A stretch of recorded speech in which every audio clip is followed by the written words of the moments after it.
Hey, everybody. Thanks so much for joining us right here on The Right View. Tonight, we're joined by author of An Inconvenient Minority and president of Color Us United, Kenny Xu. Kenny, welcome to the show. You're such an interesting person, I think. You've gotten a bit of attention as of late because of some really big moves you have made and your organization has made.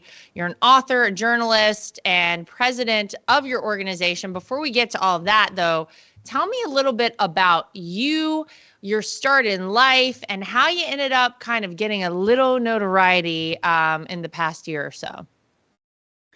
I was born in Maryland to first-generation Chinese immigrants.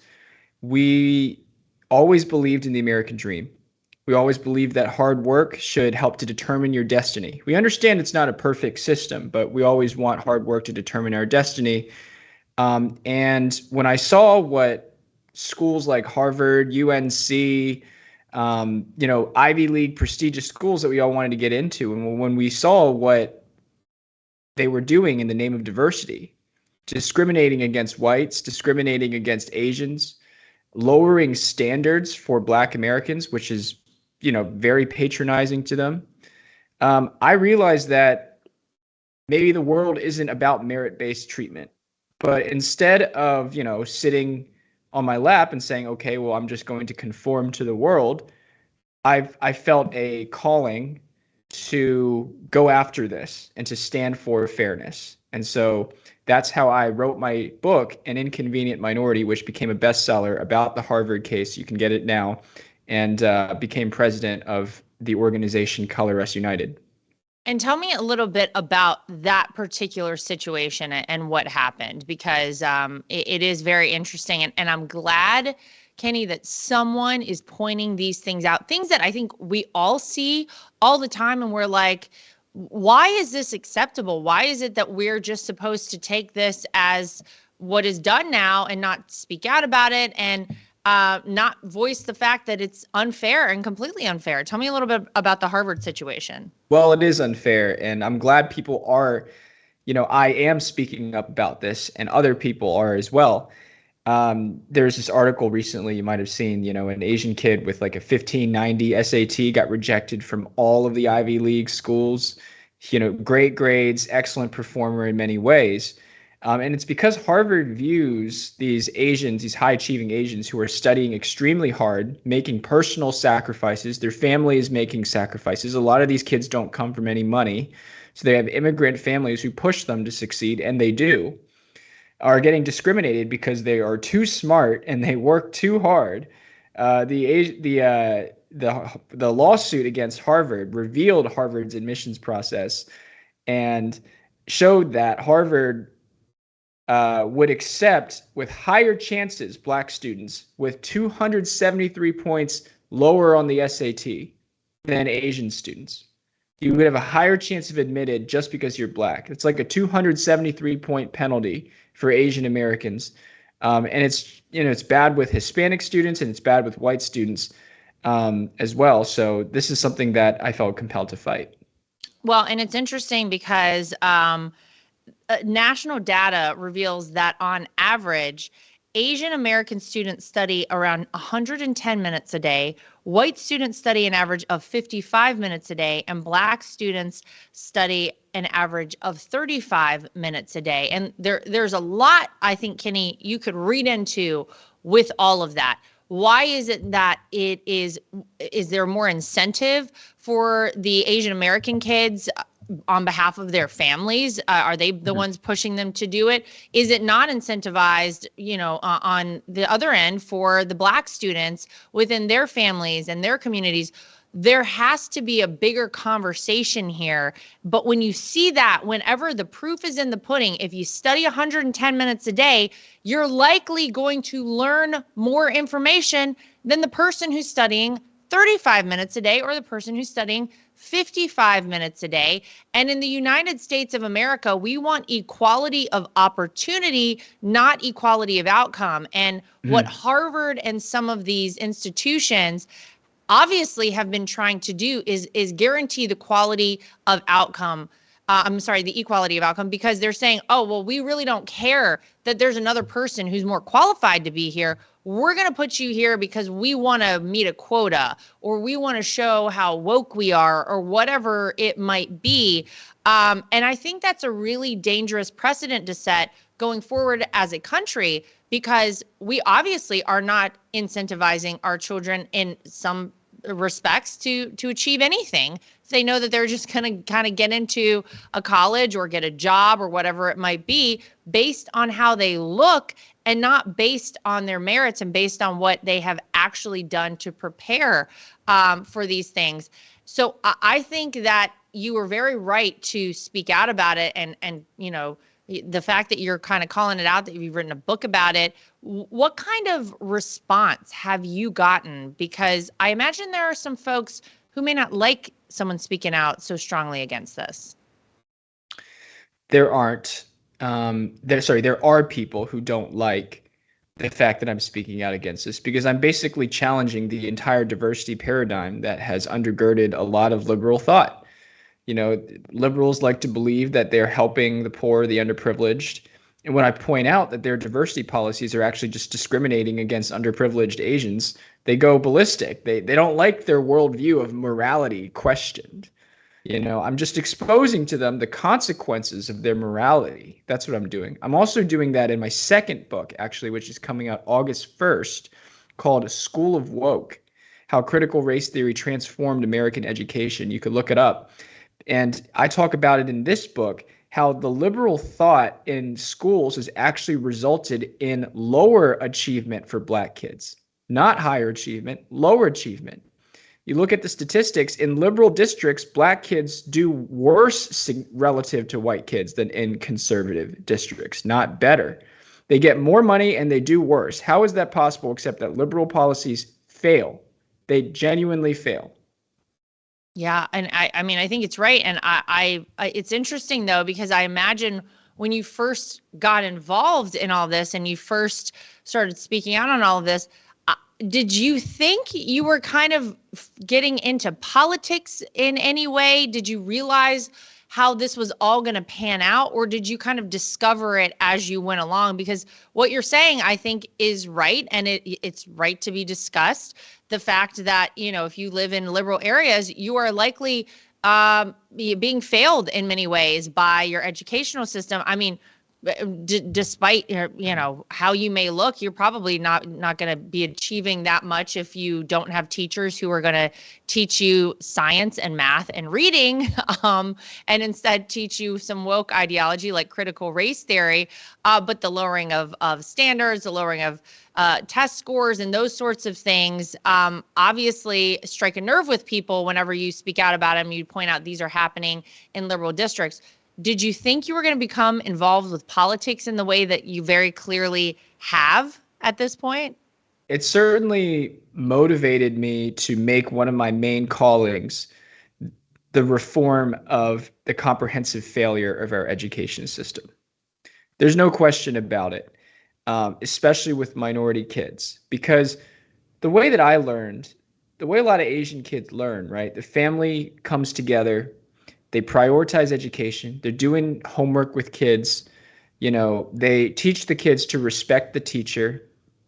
They discipline their kids, or they ask the teacher to discipline the kids. They don't know, a lot of these parents don't even know English, but they certainly figured out a way to get their kids to succeed academically, the Asian kids. I believe it can happen with any race, with Black kids, white kids, Hispanic kids, but it's not. And it's not happening because we're not talking about culture. Mm-hmm. That's what I'm trying to address with School of Woke. And with the political front and what I'm doing, yeah, it has made me more motivated to get involved with American politics, because I feel that I can actually make a genuine contribution, especially in the field of education. I can teach people to go away from this racism narrative, like, oh, racism is the reason why Black kids aren't succeeding. Really? That's not true at all. We need to talk about culture. We need to talk about family. We need to talk about school discipline. We need to talk about high standards in math and science. We need to talk about teacher training, and we need to talk about eliminating race and gender ideology from the schools. What do you think would be kind of the first step in making this change? Because I think you're right. I think the culture obviously has a lot to do with it. And if people are unwilling to address that, maybe none of the rest of it matters. Is that initially where you would start?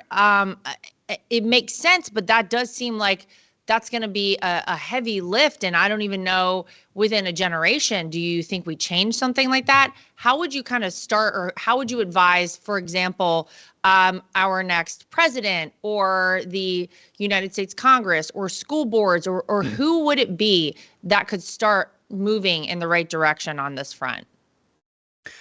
I think the first thing I would go after are education schools.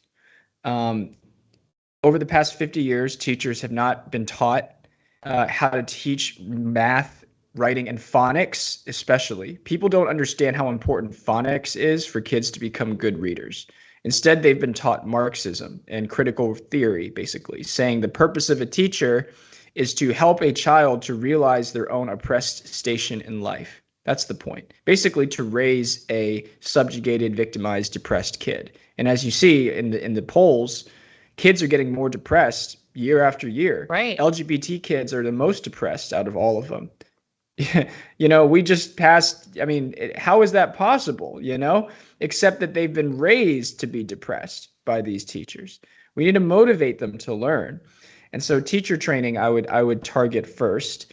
Then I would go after school discipline policies. I would make sure in the failing school districts that school discipline policies are enforced, and that principals are allowed to suspend and expel kids who are really pushing the line and genuinely harming the safety and effectiveness of a classroom. Because if a teacher or students are worried about their survival, or they're worried about being bullied and gang robbed, then they're not going to be learning at all. So in the inner city schools, I would do some cleanup in there. Well, I certainly think it would be a place to start. That's for sure.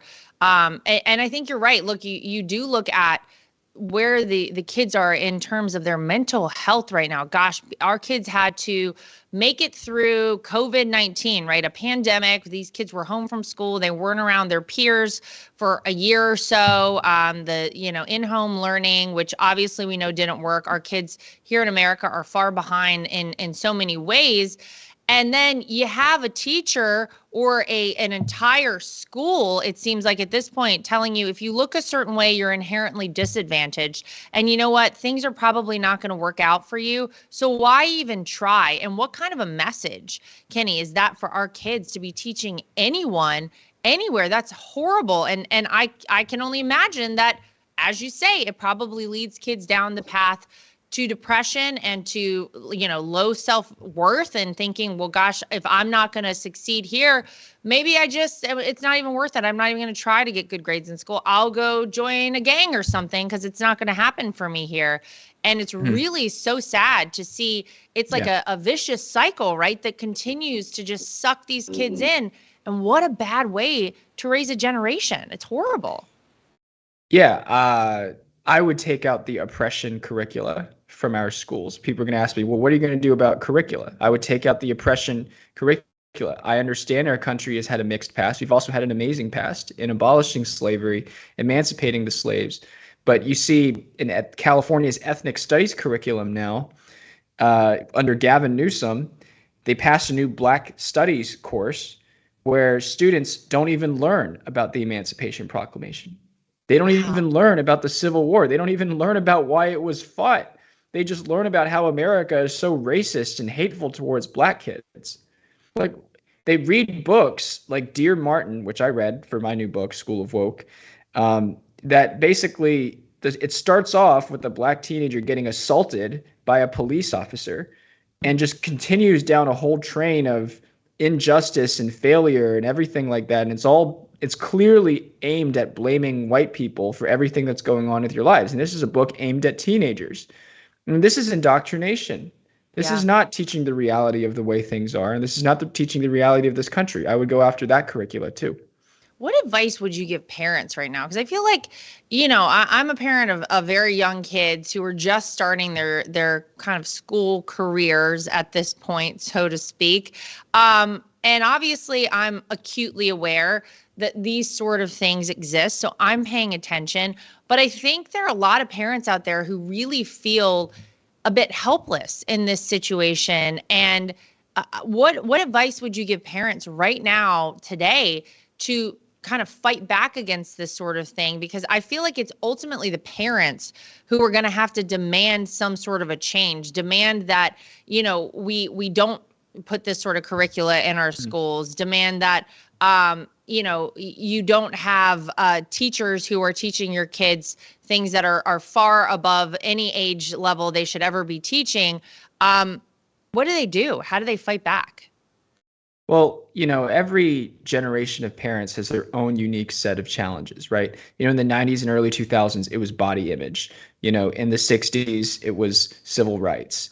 Now it's race and gender theory. That's what it is. So I think just parents are just going to have to accept, especially new parents are going to have to accept right now that the social challenge of their time is dealing with critical race and gender theory for their children, which is the key fad, the key trend that the left activist movement is pushing upon children right now in schools.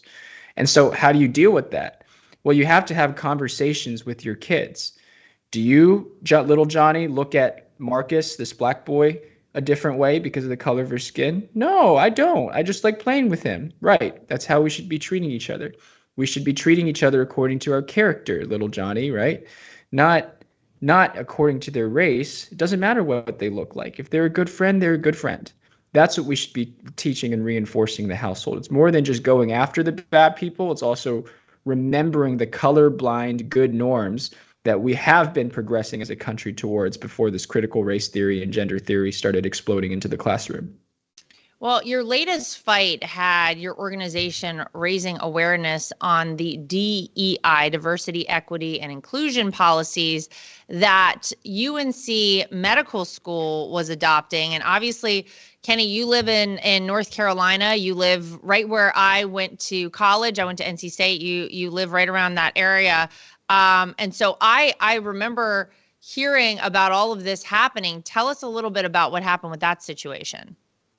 Another fight that I've been doing with my organization, Color Us United, which you can join at colorusunited.org. We advocate for race-blind America. Think about that. Is the DEI programs at the UNC Medical School, University of North Carolina Medical School.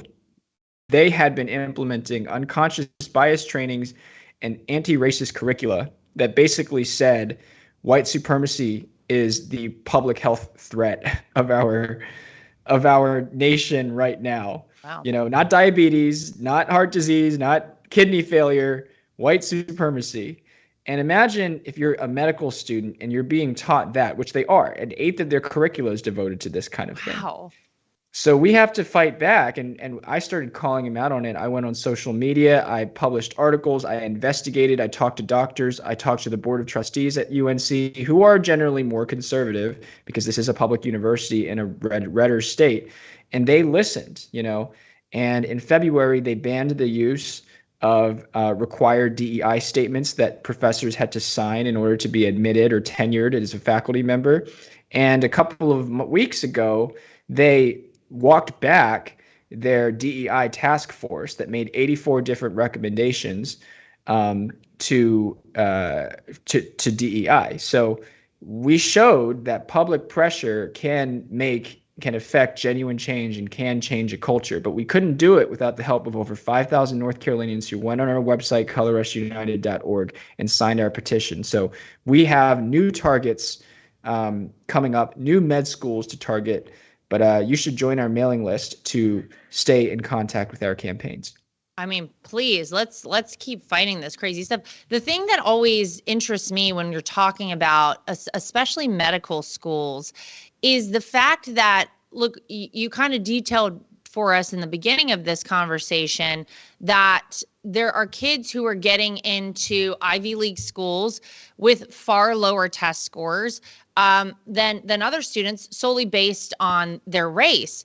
Well, if I'm going to go out one day, Kenny, and I need a doctor for something, I would like to know that the person who is treating me I really don't care if it's a man, a woman, what you look like. I don't care anything. I want the best person for that job. I want the person who was excelling in his or her medical school. I want the person who had a very high IQ and who learned a lot, who studied 110 minutes a day versus 55 or 35.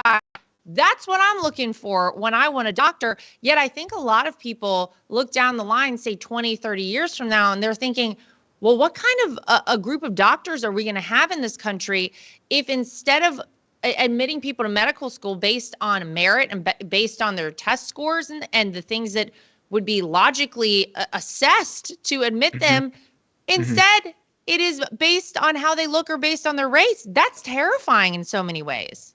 It's terrifying. Heck yeah. I mean, yeah. When you ask a North Carolinian, do you want a doctor of a certain race or do you want the best qualified doctor?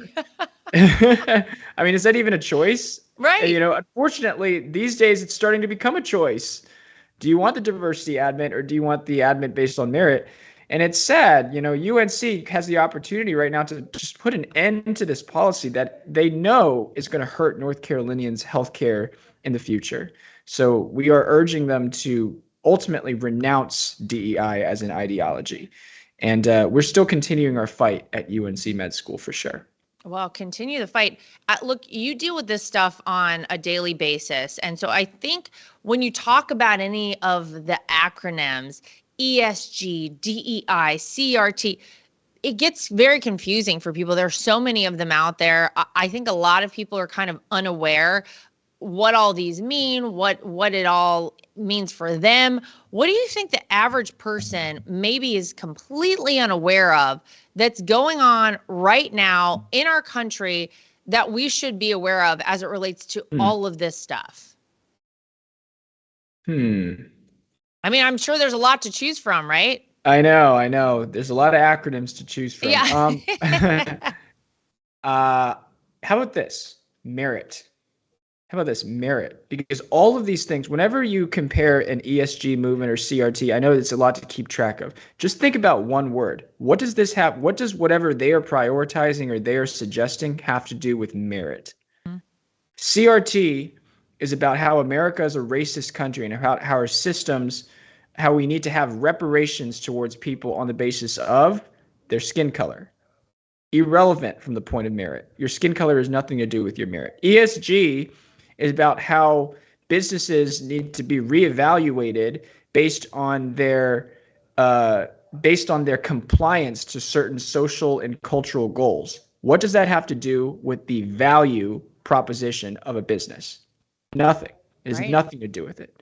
So whenever you encounter a movement, always compare it to, is its ultimate goal going to be to help the merit of an organization or to judge on the basis of merit, or is it going to be judging on the basis of irrelevant things from that perspective?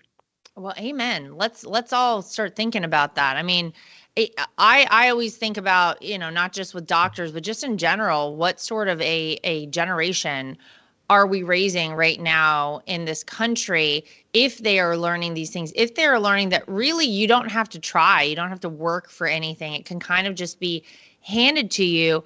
And I think anyone out there who has had to work hard for something, it is so much sweeter when you achieve whatever that goal is, whether it's a road race, whether it's a test score, whether it's a job, whatever that might be. If you don't have to put any effort into it, you don't have to work for it, then it kind of loses its value, Kenny, right? And so for me as a mother, I'm always conscious of the fact that I want to teach my kids they need to earn things. They need to work for things because it feels good to do it too. The pleasure that you can actually get out of a hard day's work, I think, I'm afraid, is being lost right now in our society.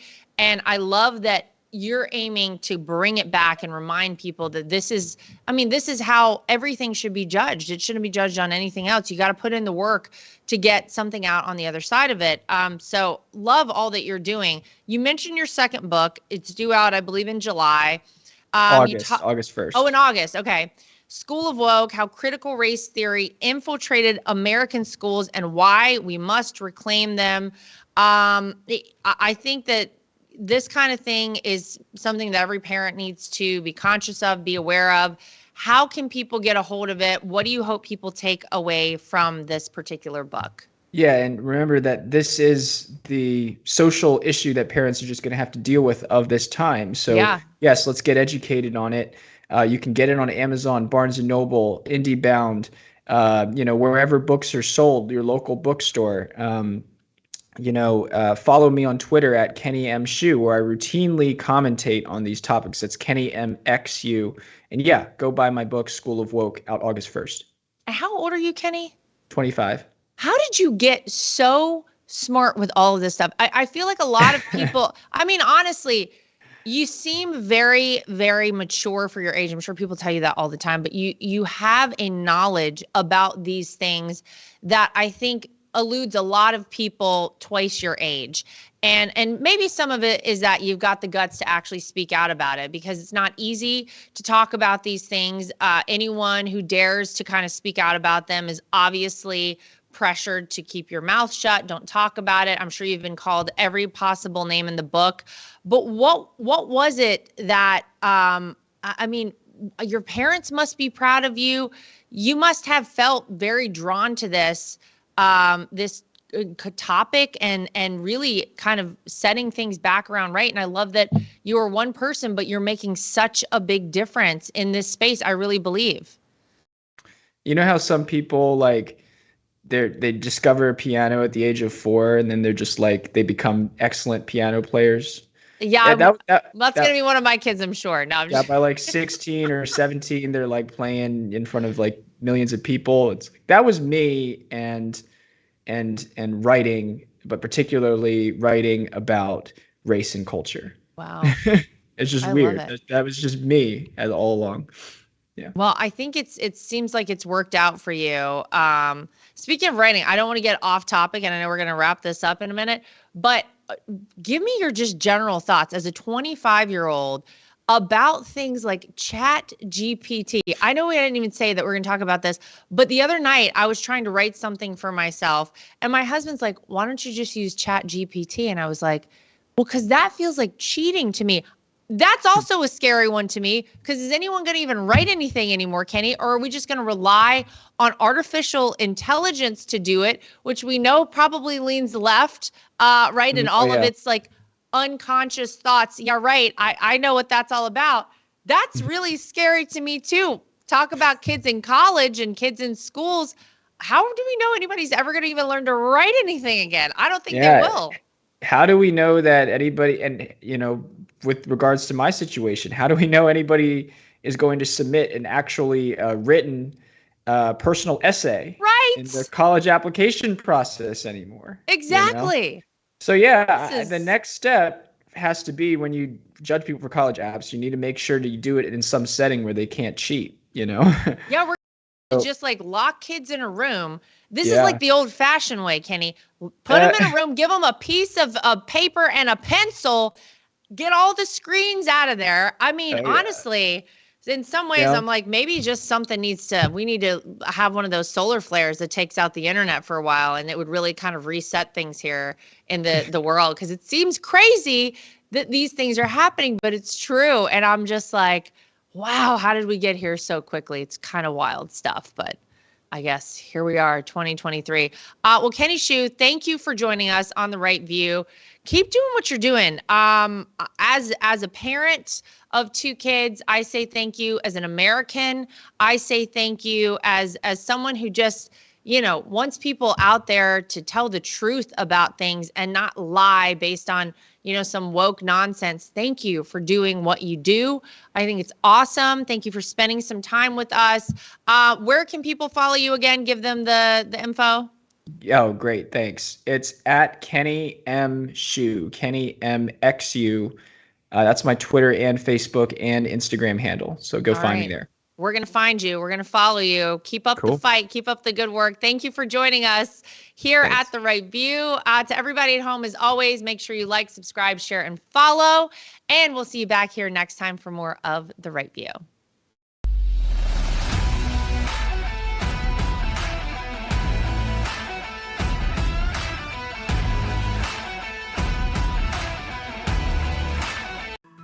So I'm like a lot of people. I love to wear an Apple Watch, but I hate how it looks. And I scoured the internet to search for the best looking Apple Watch cases I could find, and I found it. Goldandcherry.com. They have absolutely beautiful watches, as you can see here. Everything is waterproof.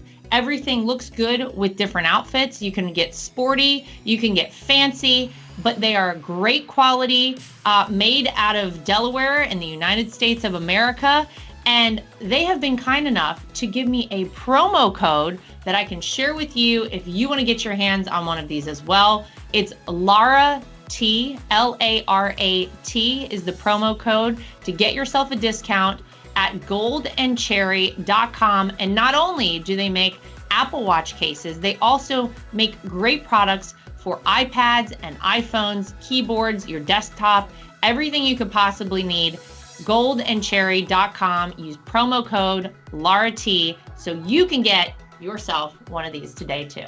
At The Right View, we're very proud of the fact that we are independent. We get to say everything that we think and everything that we feel. We have no woke companies guiding us or telling us what we can and cannot say. We are always going to shoot you straight and give you the facts as we know them. And that's why it's important to support independent outlets like The Right View. My name is Lara Trump, and I think Mike Lindell is a patriot. He is someone who loves this country, is willing to fight for this country. I love MyPillow because not only are MyPillows made in the USA by American workers, but they're great products, and they're so great that not only do I use them in my own bed at night, my children actually requested. My daughter the other day went to the closet and pulled out a MyPillow and said, "This is the pillow that I want to sleep with." And I gotta tell you, she loves it and will have nothing to do with any other pillow. So it's a big hit around our house. My dogs also happen to sleep on MyPillow dog beds. So all around the Trump household, we're big fans. If you go to mypillow.com today and use promo code Trump, again, promo code Trump, you will not only save money, but you will help us continue this show and other shows like it and help us continue the fight for the future of America. Inflation has impacted all of our lives. I don't think anyone can go to the gas pump or the grocery store without noticing that it is a major factor. And unfortunately, it's not going anywhere. It doesn't seem like it's going down in the way that we would like it to. And one way to protect your money is by investing in precious metals, gold and silver. That's always been a great way to make sure that you keep your money and you keep it safe. When you go to bh-pm.com, use promo code Trump. That way, if you decide you want to invest in gold and silver, you'll save yourself a little bit of money. We live in a time that's very interesting. A lot of us out there feel like a lot of our rights are slipping away. And if you're like I am and you want to have the right to choose whether or not to have a vaccine, how to live your life freely, and you're looking for a great doctor, I've heard amazing things about Dr. Sherwood. He's somebody who you should really check out and check into, and it'll help support this program and keep us going. So go to sherwood.tv and use promo code Trump. Again, sherwood.tv and use promo code Trump. You can save yourself some money and help us keep our program going.